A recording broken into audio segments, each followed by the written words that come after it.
Well, so looking at the matchups now, Strifecro, he's got 2 more games to win versus Lifecoach having 4 games to win. What on earth do you queue up versus this Druid? I'm sorry, versus versus the Druid deck. I gotta believe he's going with Paladin. Paladin is pretty good because, you know, Outdoor Peacekeeper, Black Knight. But hey, whoa, 1 second. Lifecoach is only running. He's not running Black Knight at all, right? No, he's running Sky Golems instead. 2 Sky Golems, 2 Quartermasters, 2 Lay on Hands.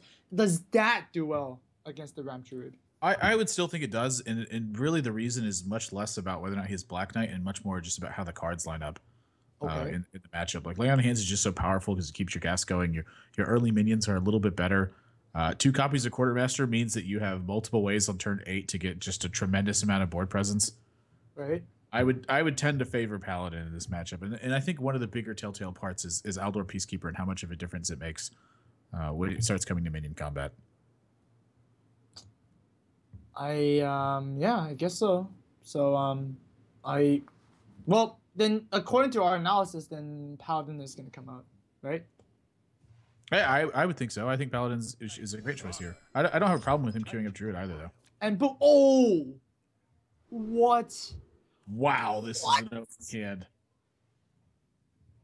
My gosh. Yeah, this is fine. I can work with this. Yeah, it's okay. You know, if I could pick 3 or 4 cards I wanted, I'd probably pick 3 or 4 of these. 3 or 4 zombie chows? Sign me up. Oh my god. And of course, look at Lifecoach's hand. Yeah, it's definitely not stellar at the moment. No, not stellar is definitely an understatement. Very, very understatement. Oh man. Wow, Strifecro just keeps the entire thing. Oh my gosh.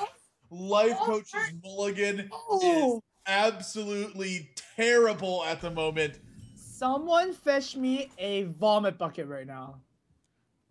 Wow, he actually might die to 2 zombie chows.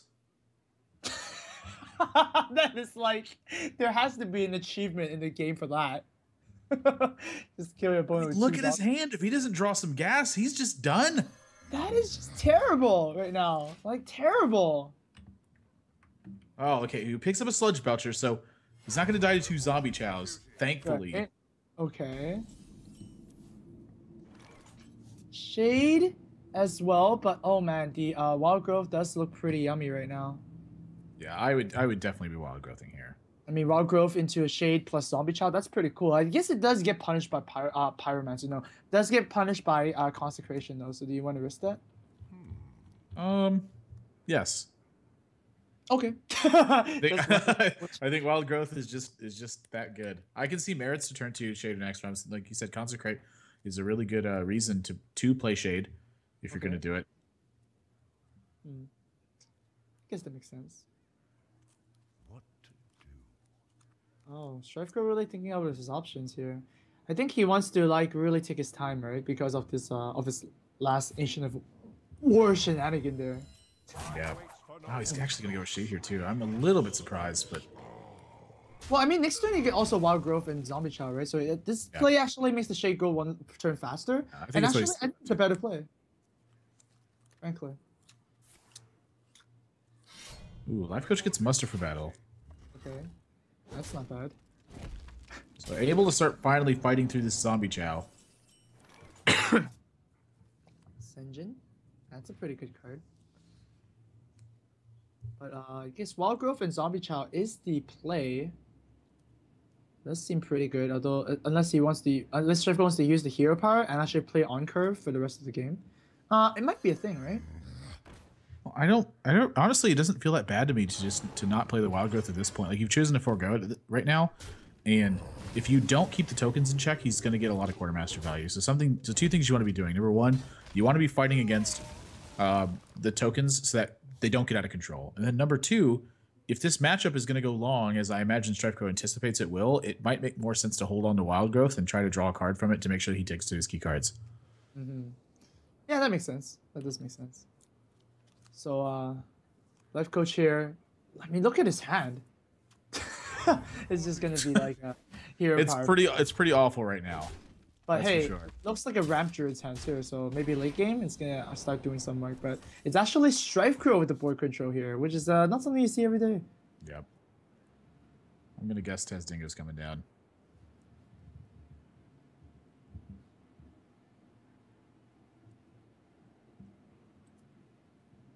Do you kill the golden token or the non-golden token? Is okay. Then oh Wow, and now he's gonna wild grow. All right, so I don't know. I don't know anymore. Like this is just this. Well, we did get a mention that. Okay. Here's my analysis. Strifecro just wants to utilize the hero power as much as he can to keep the tokens in check. That's all. Okay, that's all. I mean, that seems like a good plan too. Wow, Quartermaster down here, of course. No tokens here to buff. He's just gonna play a butcher here. That's really much the only play. And look at the shade, he's growing really healthy. Take us out in one hit. He's a big kid now. I'm a big kid now. Yep. Nailed it. I've made about like 8 references like that this entire weekend. It's the first one you've just picked right up and you're like, yes. And I was like, yeah. All right, good. Finally, we're in tune. So we got it. What do you do here at Strifecro? Do you just, raff for a card, or do you just play? Do you really just play Draw the Claw and Taunt and just pass? Like, I think that's fine. I mean, it seems okay. I'm okay with Tezdingo and hero power though. So, like you just said, you just mentioned that he wants to hero power as much as he can. So that line is very consistent with that. Okay. Ooh. Mustard. The second mustard is quite important because now Quartermaster actually has something to do. At 6 mana, you don't really have too much to do, I guess. So, I mean, he basically has nothing to do on this 6 mana. This is ugly. Like, do you want an Aldor Peacekeeper, a Shaden Axramas? I mean, yes, but no. No. You just described my thoughts exactly. Yeah, like you really want to pacify something that keeps on growing. No, that's kind of weird.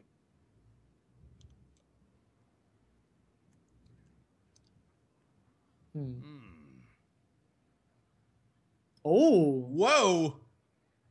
Well, I mean, Lifecoach is running 2 equality, so I guess he can just throw one away like this. It doesn't really matter, right? That's okay. Keeps the tokens going too. Yeah, just wants to clear the board.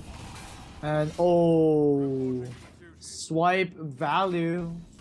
Not even necessarily swiping. I think he's going to swipe, but doesn't necessarily have to. Doesn't have to, but does want to kill some of these creatures and also establish the board at the same time. I guess the sword doesn't really establish, right? So do you want to just charge through your claw and then just kill them with hero power, for example?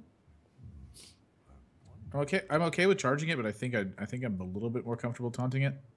Okay, just for more health, and of course your opponent just using equality, right? Yeah. Actually, yeah. If Strifecro is actually paying attention, he might know that Lifecoach is not playing Black Knight at all. Haven't seen it, and yeah. Ooh. Yeah, I still think I would tend to favor the swipe. It's just like when your opponent muster for battles there, it's like it's just so strong. And you're like, can I really let him do this? But man, Lifecoach is gonna have some great turns going forward.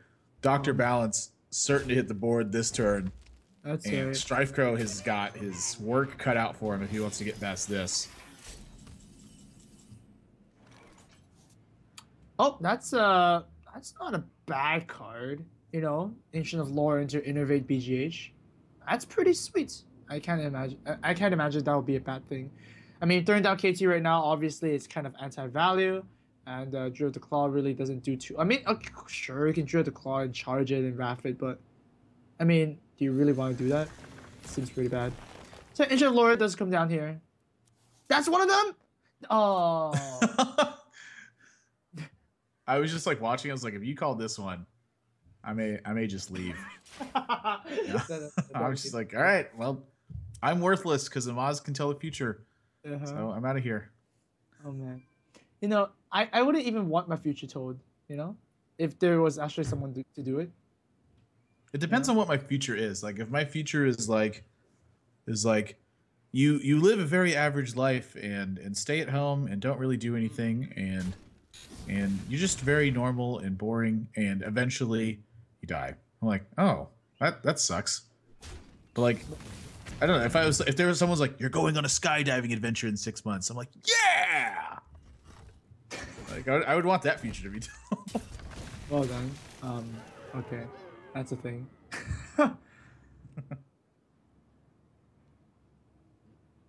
All right, life coach is thinking about an 8-drop here. But I guess no. I mean, if you play the Kel'Thuzad, it's kind of like the second Doctor Boom, right? I definitely don't think he needs the Kel'Thuzad. It looks like just Pilot Shredder. No, I'm sorry, no. Pilot Sky Golem. Play the Kel'Thuzad as a second Doctor Boom because it summons the Boom Bots again.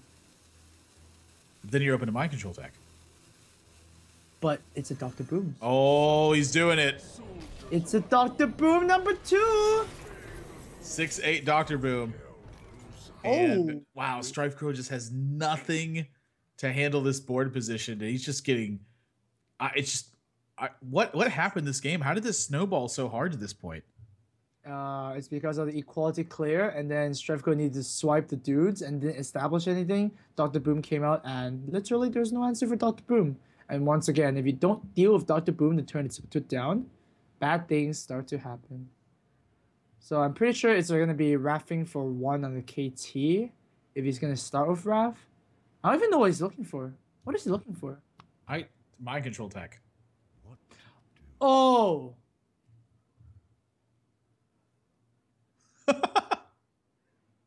Jaw dropped. Okay. Man, if Struggle drops mind control tech, he can actually come back to this game immediately. No, that's not it. Well, this kind of sucks. Yeah, 5/10 seems okay. This kind of sucks.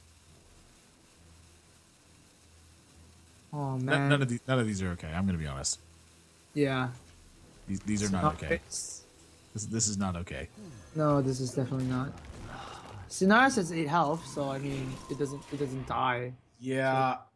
Oh gosh, there's just so much available for Lifecoach right now. Yeah. This is definitely a board you don't want to see. Bomb. Oh, there's one Boombot good. Yep, bomb kills that. Oh, Wow. both the Boombots on point. Now, do you deal with this scenarios? Or do you want to hit for 14 damages?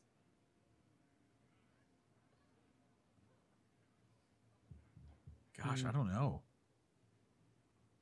I'm pretty sure you can just Outlaw Peacekeeper and not really worry too much about it. But then you die to combo. Like, is he thinking about combo? That's what I want to know. Well, are you? I mean, you play this matchup so much that you basically know that Strifecro is not playing combo. Are you come on? Right, come on. I mean, you have to know that. Yeah, you have to. He played Zombie Chaz. It's a thing. You have to know. It's just a thing. All right. Oh, he is gonna kill it though. Okay. It's got to be Pilot Sky Golem. All right, 2 Boombots come back again. This is a Dr. Boom that just keeps on Dr. Booming. And Oh gosh. oh man, I think that's it. Yeah, I mean it's been it for a while now. It's a matter of going through the motions. Strifecro had about 1 turn to get a mind control tech, hope for a miracle, and get some stuff done. But no miracle today, my friend. Yeah. This kind of sucks. Well, we played Sylvanas a turn earlier. Would it have changed something? I don't know. I don't think so. He actually when he just died. He would maybe, yeah. Yep.